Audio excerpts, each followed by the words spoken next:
আসসালামু আলাইকুম। Hello guys, কেমন আছো? আশা করি সবাই ভালো আছো।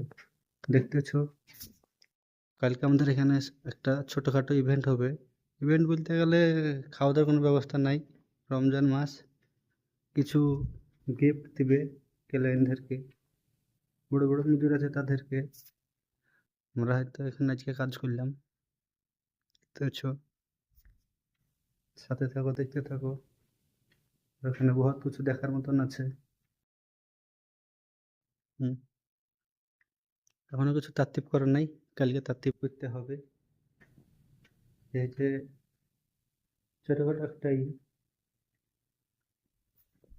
আর এটা হচ্ছে খেলারই, যেটাতে ইচ্ছে সে সেটাতে খেলবে। এটা বল, আর এটা হচ্ছে এটা ক্যারামের মতন, কিন্তু এই পাশে একটা মানুষ থাকবে আর এই পাশে একটা মানুষ থাকবে। এই যে গুঠি দেখতে পাচ্ছ, এই গুঠিতে খেলবে। দেখতে থাকো, আবার অন্য কোনো ভিডিওতে দেখা হবে ইনশাল্লাহ। ভালো থাকুন, সুস্থ থাকুন।